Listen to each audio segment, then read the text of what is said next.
तो स्वागत है दोस्तों आप लोगों का एमरोज मिल्की आईएएस एकेडमी में। हम लोगों ने मुख्य परीक्षा के दृष्टिकोण से प्राचीन इतिहास के अध्ययन को कंटिन्यू किया हुआ है। पिछले 5-6 लेक्चरों में हम लोगों ने प्राचीन इतिहास के समझने के क्रम में जो जो चीज़ें आवश्यक है उसे अभी हम लोग समझ रहे हैं। पिछले कुछ लेक्चरों से हम लोगों ने प्राचीन इतिहास के अध्ययन के स्रोतों पर डिस्कशन कंटिन्यू किया है। एक्चुअल में मैंने बताया था कि जब मुख्य परीक्षा की बातें आती है तो स्रोतों को एक अलग अप्रोच के तहत अध्ययन किया जाता है, वहीं प्रारंभिक परीक्षा के दृष्टिकोण से हम लोग स्रोतों का अध्ययन एक अलग अप्रोच से करते हैं।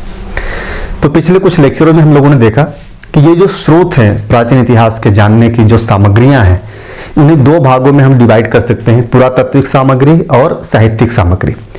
फिर उसके बाद हम लोगों ने साहित्यिक सामग्री पे अध्ययन को कंटिन्यू किया और देखा कि हम लोग साहित्यिक सामग्री को भी 2 भागों में डिवाइड कर सकते हैं, एक प्राथमिक स्रोत के तौर पे, दूसरा द्वितीयक स्रोत के तौर पे। साथ ही हम लोगों ने प्राथमिक और द्वितीयक स्रोत का क्या महत्व है, क्या लिमिटेशन है, ये सारी चीजें हम लोगों ने देख लिया है, समझ लिया। यहाँ से प्रश्न पूछे जाते हैं मेंस में सीधे सीधे स्रोतों से, और अक्सर अगर आप मेंस दे रहे हैं तो आप देखेंगे कि एक प्रश्न स्रोत से मिल ही जाता है। यानी 3-4 लेक्चर अगर आप कायदे से दिमाग में बैठा लेते हैं तो आपको वहां से आईएएस मेंस का एक प्रश्न आपको मिल जाएगा। बाकी जो खंड 1 हम लोग पढ़ेंगे पूरा पाषाण काल से लेकर के महापाषाण काल तक, पूरा पाषाण काल से लेकर महापाषाण काल तक, तो आप पाएंगे कि यहां से 2 प्रश्न मिल जाएगा आपको। तो कुल मिलाकर के खंड 1 से ही आपको 3 प्रश्न मिल जाएंगे, फिर बाकी के प्रश्न खंड 2 से मिल जाएगा। तो अगर आप थोड़ा सा इसको वैचारिक दृष्टिकोण से पढ़ने का प्रयास करते हैं तो प्रश्न जैसे भी पूछेगा आप आराम से उसे हैंडल कर लेंगे। अगर तथ्यात्मक दृष्टिकोण से यानी रटने का प्रयास करेंगे तो प्रश्नों को हैंडल करना बड़ी मुश्किल हो जाता है। अभी हम लोग साहित्यिक स्रोतों पर डिस्कशन कर लिए हैं, आप लोगों ने देखा। मैं आज कुछ डिस्कशन और करूंगा साहित्यिक स्रोत को लेकर के। मैंने बताया था कि साहित्यिक स्रोतों की भी अपनी एक लिमिटेशंस होती है। हालांकि साहित्यिक स्रोत मिलने से हमें व्यापक सूचनाएं तो मिलना शुरू हो जाती है, लेकिन मैंने बताया कि सूचनाएं एब्सोल्यूट नहीं होती। क्या हम साहित्यिक स्रोतों पर आंख बंद करके विश्वास कर सकते हैं? तो ऐसे कई सारे प्रश्न होते हैं। तो इसी प्रकार से एक प्रश्न ये उठता है कि प्राचीन भारतीय श्रुति सहित, प्राचीन भारतीय हेडिंग डाल लीजिएगा, प्राचीन भारतीय श्रुति साहित्य, श्रुति साहित्य का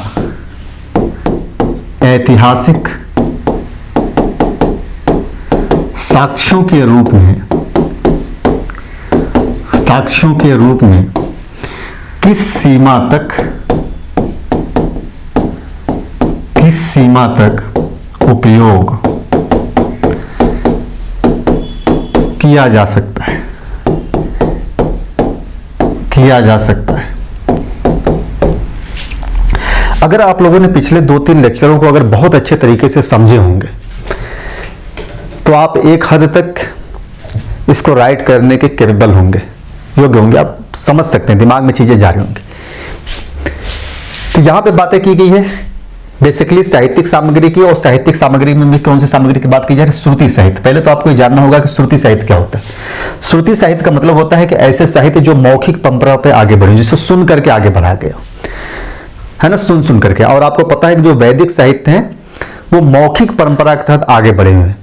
जैसे हमने पढ़ा और हमने अपने बच्चे को सुना दिया, बच्चे ने सुन करके दिमाग में उसे कंठस्थ कर लिया, याद कर लिया। अब वो अपने बच्चे पीढ़ी दर पीढ़ी मौखिक परंपरा के तहत जो आगे बढ़ जाए उसी को बोला जाता है श्रुति साहित्य। तो श्रुति साहित्य को और आसान करना हो तो यहां लिख लीजिए वैदिक साहित्य। एक्चुअल में एग्जाम में जब प्रश्न पूछा जाता है तो ऐसी प्रश्न पूछा जाता है, वैदिक साहित्य न लिख करके श्रुति साहित्य डाल देगा, ताकि आप चीजों को जानते हैं बेहतर तरीके से या नहीं जानते। और सवाल उठता है कि वैदिक साहित्य का ऐतिहासिक साक्ष्यों के रूप में उपयोग किया जा सकता है, किस सीमा तक उपयोग किया जा सकता है। और वैदिक साहित्य की बात की जाए तो वैदिक साहित्य में क्या आता है? वेद आता है, ब्राह्मण ग्रंथ आता है, आरण्यक आता है और उपनिषद आता है। ये वैदिक साहित्य के अंतर्गत आता है। अब इनका प्रयोग हम इतिहास में या ऐतिहासिक साक्ष्यों के रूप में किस सीमा तक कर सकते हैं, यही बात आपको यहां पे लिख देना है। इसका सीधा से मतलब हो गया कि ये साहित्य तो है, मैंने बताया था कि साहित्यिक स्रोतों के भी कुछ लिमिटेशंस होते हैं। पूर्वाग्रहपूर्ण लिखा गया, अतिशयोक्तिपूर्ण लिखा गया, बहुत सारी बातें ऐसी है जो प्रमाणिक नहीं है, बहुत सारी चीजें लिखी गई है। तो वैदिक साहित्य में जो भी बातें लिखी गई, क्या हम उसे अक्षरशः सही मान लें? उसे जो कुछ भी लिखा गया वैदिक साहित्य में एकदम सही है, हमें उसकी पुष्टि करने की जरूरत नहीं है किसी बाकी स्रोतों से, तो हम पाएंगे नहीं। तो इसीलिए कहा जाता है कि वैदिक साहित्य का जब हम साहित्यिक स्रोत के रूप में, ऐतिहासिक साक्ष्य के रूप में जब प्रयोग करेंगे तो हमें कुछ बातों का विशेष ध्यान भी रखना होगा।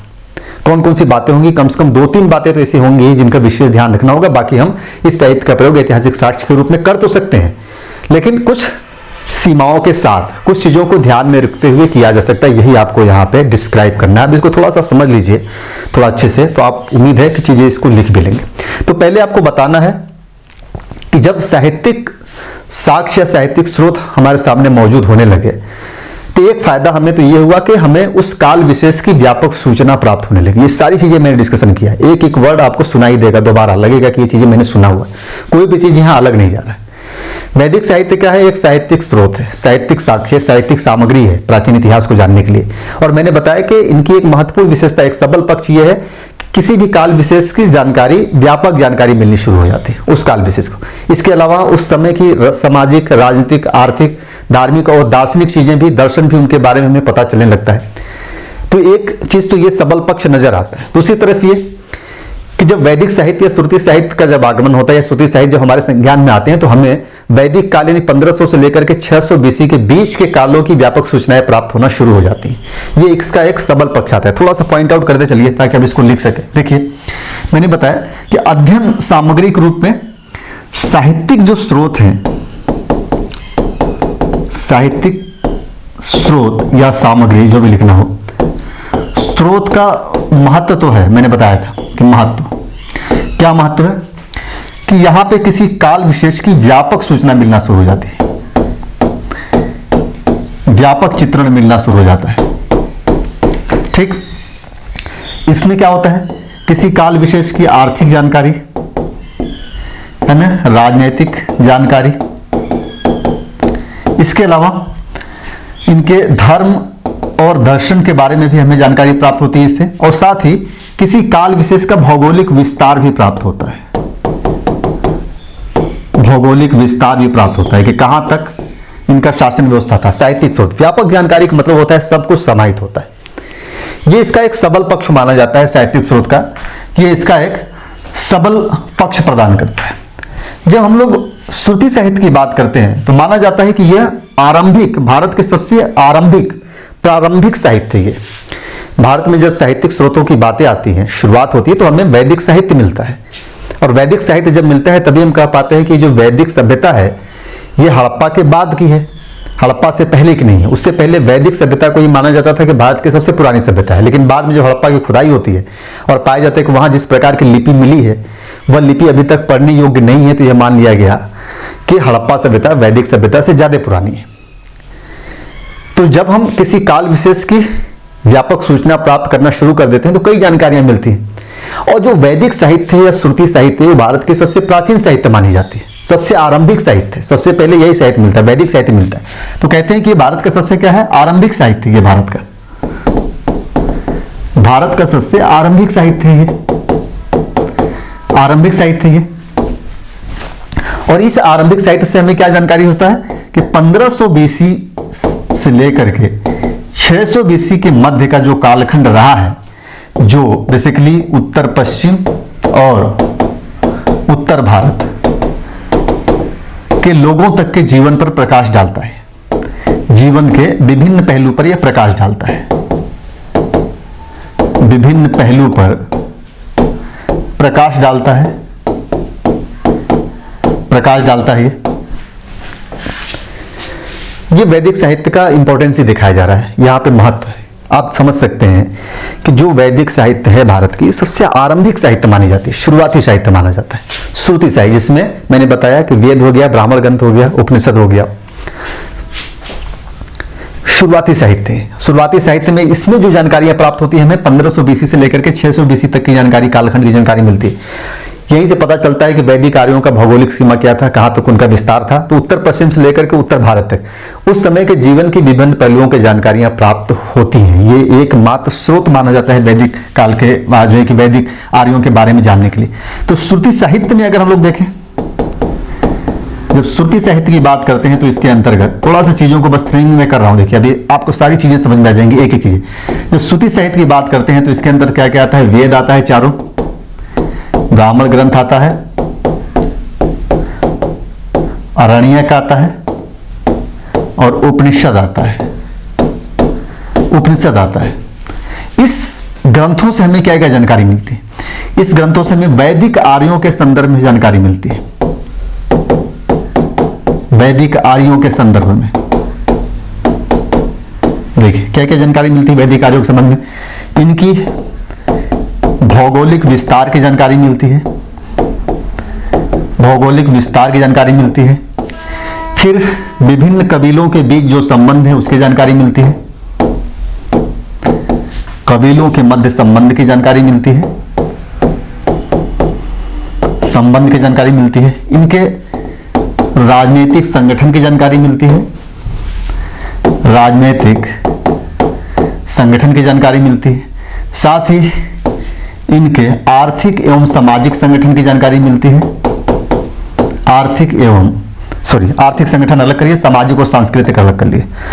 आर्थिक संगठन की जानकारी मिलती है और आर्थिक संगठन में हमें यह पता चलता है कि कैसे ये कबीले से, कैसे ये जो है कि कबीले से कृषक समाज में बदल गए, कृषक समाज में बदल गए। पहले कबीले वाले थे, बाद में वो खेती करने लगे। इसके अलावा इनके सामाजिक एवं सांस्कृतिक, सामाजिक एवं सांस्कृतिक, इसके अलावा इनके धर्म एवं दर्शन के बारे में जानकारी मिलती है, धर्म एवं दर्शन के बारे में जानकारी मिलती है। देखिए थोड़ा सा मैं इसको छोटा कर रहा हूं, चीजों को समझिए अभी मैं क्या समझाना चाह रहा हूं।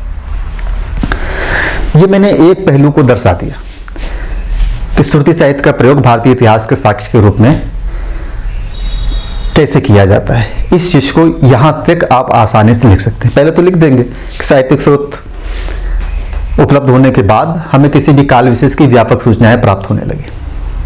फिर आगे बढ़ेंगे, आप बताएंगे कि जो श्रुति साहित्य है, श्रुति साहित्य के अंतर्गत 4 चीजों को शामिल किया जाता है और श्रुति साहित्य से हमें 1500 बीसी से लेकर के 600 बीसी तक के कालक्रम की, उस समय के रहने वाले लोगों के बारे में, जीवन के बारे में पता चलता है, जो बेसिकली ऐतिहासिक साक्ष्य के रूप में जिनका प्रयोग किया जाता है। हालांकि ये धार्मिक ग्रंथ है, इसमें धर्म विशेष की बहुत सारी बातें लिखी गई है, लेकिन धर्म विशेष की बातों से भी हमने इतिहास की बहुत सारी चीजों को यहाँ पे निकाल लिया कि इनका जीवन कैसा था, कबीले के समाज में रहते थे, फिर कैसे धीरे धीरे चल करके वो कृषक जनजाति से कृषक समाज में परिवर्तित थे। ये सारी चीजें यहाँ पे पता चलता है जिनका हम ऐतिहासिक साक्ष्य के रूप में प्रयोग करते हैं। ये क्या धार्मिक साहित्य, लेकिन ऐतिहासिक साक्ष्य के रूप में हमें इन बातों की जानकारी पता चल जाती है कि इनका भौगोलिक विस्तार क्या था, कहाँ कहाँ ये बसते थे, क्या सीमा था उत्तर पश्चिम से लेकर के उत्तर भारत तक, विभिन्न जो कबीले थे अलग अलग उनके बीच कैसा संबंध था, ये आपस में लड़ते रहते थे, एक दूसरे से प्रतिद्वंदता चलती रहती थी। इसके अलावा इनका राजनीतिक संगठन क्या था, शुरू में हम लोगों ने इस चीज को भी देखा है कि राजनीतिक संगठन क्या था, है ना, कौन कौन सी संस्थाएं थी राजनीतिक संगठन के लिए। इसके अलावा इनके आर्थिक संगठन किस प्रकार से अर्थव्यवस्था संचालित हो रहा था। हालांकि ये जनजाति से धीरे धीरे कृषक समाज में जाते हैं, उसके बाद सामाजिक संगठन और सामाजिक और सांस्कृतिक चीजें, फिर धर्म और दर्शन के बारे में यहाँ पे जानकारियां प्राप्त हो जाती है। लेकिन सवाल यह उठता है कि जो जानकारियां इन साहित्यों से हमें प्राप्त होती है, क्या हम उसे एब्सोल्यूट कंप्लीटली हम सत्य मान सकते हैं। अगर यह कहा जाए कि कंप्लीटली सत्य माना जा सकता है तो हम ये कह सकते हैं कि इस कालखंड या इस साहित्य से जो भी जानकारियां प्राप्त होती है उन्हें उसमें किसी प्रकार की सावधानी बरतने की जरूरत नहीं है। हम बेसिकली उसे एब्सोल्यूट सत्य मानते हुए सारी जानकारियों को सत्य मान लेंगे। लेकिन यहां पूछ रहा है कि किस सीमा तक उपयोग किया जा सकता है, तो एक लिमिटेशन हमें दिखाना होगा कि ठीक है ये जानकारियां तो दी गई हैं, लेकिन इन जानकारियों का हम अंधाधुन तरीके से इस्तेमाल नहीं कर सकते। यानी इन जानकारियों का इस्तेमाल करते समय हमें कुछ चीजों का विशेष ध्यान रखना चाहिए। पहले तो ये ध्यान रखना चाहिए कि इस साहित्य में जो जानकारियां दी गई हैं उन जानकारियों की पुष्टि करने का हम प्रयास करेंगे उस समकालीन जो ग्रंथ लिखे गए इस कालखंड में। जैसे ईरान का अवेस्ता ग्रंथ लिखा गया है, बाकी उस कालखंड में जहां जहां ग्रंथ लिखे गए हैं उसके आसपास के पड़ोसी देशों में, पड़ोसी सभ्यताओं में हमें उन ग्रंथों से भी पुष्टि करने का प्रयास करना चाहिए कि चीजें मिल रही हैं कि नहीं मिल रही, कुछ वर्णन मिल रहा है कि नहीं। इसके अलावा कुछ अभिलेख, जैसे कि एशिया माइनर से बोगजकोई अभिलेख मिला है, वहां से भी हमें कुछ जानकारियां प्राप्त होती है यहाँ से वैदिक आर्यों के बारे में। तो एशिया माइनर से बोगजकोई अभिलेख मिला, तो हमें बोगजकोई अभिलेख और वैदिक श्रुति साहित्य में दी गई चीजों को थोड़ा मिलान करना चाहिए, देखना चाहिए कि कहां तक ये चीजें टैली खा रही, कहां तक समानता मिल रहा है। हमें उसी सीमा तक इनका इस्तेमाल करना है, न कि हमें आंख बंद करके एब्सोल्यूट सत्य मान करके इनका इस्तेमाल करना। यही लिमिटेशंस होगा, यही इसका करेक्ट आंसर होगा। अगर आप इतना लिख देते हैं तो आपको एग्जामिनर 10 में से 8 नंबर देने के लिए मजबूर हो जाएगा, क्योंकि उसे पता है कि बच्चे ने समझ करके लिखा है, इसे रट करके नहीं लिखा। उसने दिखा दिया कि हमें ऐतिहासिक साहित्य के रूप में क्या क्या जानकारियां मिलती हैं, लेकिन इन जानकारियों का प्रयोग हमें सावधानी पूर्वक करना है, एक सीमा तक रह करके ही करना है और दो सावधानियां बरतनी है यहाँ पे। तो एक तो हो गया ये, हम इन्हें क्या कह सकते हैं कि ये जो सारी चीजें हैं हम इस्तेमाल करते हैं इनका ऐतिहासिक साक्ष्य के रूप में, ऐतिहासिक साक्ष्य के रूप में इसका इस्तेमाल हम लोग करते हैं। लेकिन क्या इसका इस्तेमाल ऐतिहासिक साक्ष्य के रूप में हम लोग एब्सोल्युटली यानी एब्सोल्यूट पूर्णतः सत्य मान के किया जाएगा? क्या इसको हम पूर्णतः सत्य मान लें? पूर्णतः सत्य मान के करें तो उत्तर होगा नहीं, इसको हम पूर्णतः सत्य नहीं मान सकते। एक सीमा में ही करना, जो पूर्णतः सत्य नहीं मानेंगे तो इसकी एक सीमा निश्चित किया जाएगा। और यह सीमा क्या होगा? पहला चीज होगा कि ये जो साहित्य है मौखिक परंपरा में आगे बढ़ा है ना, मौखिक परंपरा के तहत मुंह से बोले फिर बोला। और आपको पता है कि आज के समय में एक बात आप किसी से बोलते हैं और वही आपकी बात कोई दूसरा जब तीसरे से बोलता है, तीसरे चौथे से बोलता है, तो आपकी कही हुई बात चौथे तक जाते जाते क्या स्वरूप ले लेता है, बहुत सारी चीजें बदल जाती है। कई बार तो बात ही पूरा जस्ट अपोजिट हो जाता है, उसके मायने ही बदल जाते हैं, उसका अर्थ ही बदल जाता है। तो यह बात भी हमें ध्यान रखना चाहिए कि एक मौखिक परंपरा वाला ये साहित्य है, तो हम इसकी बातों या इसमें दी गई जानकारियों का उपयोग बड़ी सावधानी पूर्वक करेंगे, आंख बंद करके इनकी जानकारियों का उपयोग नहीं करेंगे। तो नंबर 1 लिख लीजिए, क्या सीमा होगा कि यह साहित्य मौखिक परंपरा से, यह साहित्य मौखिक परंपरा से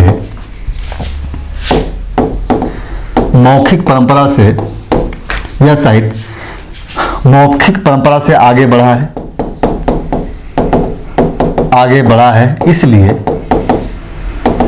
इसकी सूचनाओं के उपयोग में, इसकी सूचनाओं का प्रयोग करते समय सतर्कता आवश्यक है। पहली चीज तो ये हो जाएगा। क्लियर है? दिख रहा है? इसको बड़ा कर देता है। स्पष्ट?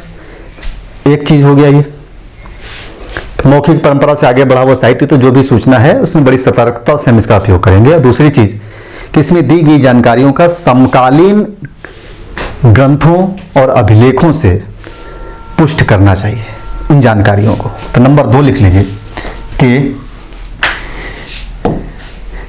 इससे प्राप्त जानकारी की पुष्टि अन्य समकालीन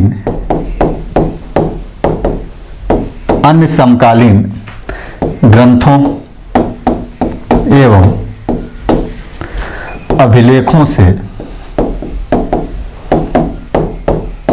करने की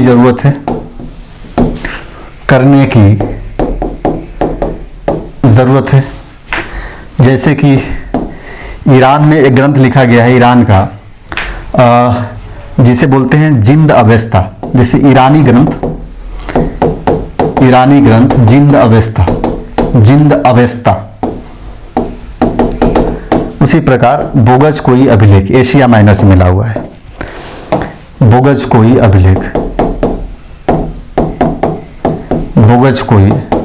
अभिलेख, इनसे हम पुष्ट करेंगे ताकि यहाँ पे कुछ जानकारियां हमें वैदिक काल के संदर्भ में प्राप्त होता है। जिंद अवेस्ता में भी कुछ देवताओं का उल्लेख मिलता है जो वैदिक समय में थे। बोगज कोई में भी 4 देवताओं का उल्लेख मिलता है जिनका उल्लेख जो है कि वैदिक आर्यों के द्वारा किया गया है। तो ये सावधानी में बरतेंगे। जरूर आंसर फॉर्मिंग क्या होगा कि हमें पूरी तरीके से इसको सत्य न मानते हुए हमें कुछ सावधानियों के तहत ही इन सूचनाओं का उपयोग करना होगा। यही हो जाएगा आपका लिमिटेशन, सीमा, कि हमें इन सीमाओं के अंतर्गत रहते हुए इनका उपयोग करना है। 2 सीमाएं आप दिखा दीजिए यहाँ पे। अगर आप इसको इस तरीके से आंसर में ढाल सकते हैं तो 10 में से आपका 8 नंबर फिक्स है। एग्जामिनर मजबूर हो जाएगा आपको 8 नंबर देने के लिए, ताकि उसे पता है कि जो चीजें लिखी गई है इससे बाहर कुछ हो ही नहीं सकता। जो भी चीजें लिखी गई एकदम करेक्ट लिखी गई है, क्वेश्चन के अकॉर्डिंग लिखी गई है। तो उम्मीद है सारी चीजों को आप समझ रहे होंगे, जो कि अभी ये जो परतें हैं धीरे धीरे और खुलेंगे। जैसे जैसे हम लोग आगे बढ़ेंगे ये परत और खुलती चली जाएगी, फिर आपको समझ में आएगा कि किस क्रम में हम लोग प्राचीन इतिहास को आगे बढ़ा रहे हैं। बेसिकली मैंने बताया कि मुख्य परीक्षा के दृष्टिकोण से यही अप्रोच होना चाहिए, तभी आप अच्छा मार्क्स ला सकते हैं। बाकी तथ्यों का कलेक्शन ये आपको मेंस क्वालिफाई नहीं करा सकता। तथ्यों का कलेक्शन आपको गूढ़ बना देगा, आपको आगे नहीं ढकेलेगा। ये चीजें आपको आगे ढकेलेंगी, प्रेरित करेंगे। और मैंने बताया जब तक आपके पास कॉन्सेप्ट नहीं है तथ्य आप लंबे समय तक नहीं रख सकते, दिमाग ब्लास्ट कर जाएगा आपका। अगर अपने आप को बैलेंस बना के रखना है तो कॉन्सेप्ट के साथ मजबूत पकड़ रखिए, वही आपको लंबे समय तक लेकर के जाएगा, आपको हेल्दी बना करके रखेगा। अदरवाइज सिर्फ फैक्ट रटते रह जाएंगे, आपका माइंड पूरी तरीके से हो जाएगा ब्लास्ट, फट जाएंगे आप, पागल होकर के घूमना शुरू कर देंगे। सिर्फ तथ्य बोलेंगे आप खड़े होकर के और कोई सुनने वाला नहीं रहेगा, क्योंकि तथ्यों की कोई वैल्यू नहीं है बिना कॉन्सेप्ट के। वैल्यू सिर्फ और सिर्फ कॉन्सेप्ट की है, तथ्य उसके सहायक हैं उन कॉन्सेप्टों की पुष्टि के लिए। तथ्य अपने आप में उनका कोई महत्व नहीं है जब तक कि वो कॉन्सेप्ट के साथ, अवधारणा के साथ न जुड़े। तो आज हम लोग इतनी ही रहने देते हैं, बेसिकली मुझे इसी चीज पे डिस्कशन करना था। हालांकि एक चीज और आता है प्राचीन इतिहास में स्रोतों के रूप में कविता, तो उसे भी हम लोग देख लेंगे बाद में, लेकिन कल या नेक्स्ट लेक्चर में हम लोग पुरातात्विक स्रोतों पे डिस्कशन करके हम लोग खंड 1 में पहुंचेंगे जल्दी से, ताकि चीज़ों को एक क्रमबद्ध रूप से लेकर के आगे बढ़ा जाए। तो कल हम लोग पुरातात्विक स्रोतों का विश्लेषण करेंगे, देख लेंगे फिर पुरातात्विक तत्वों जो स्रोत है, सामग्री है, उनका क्या महत्व है, फिर उनकी क्या लिमिटेशन है, ये सारी चीज़ें हम लोग देखेंगे। तो मिलते हैं नेक्स्ट लेक्चर में।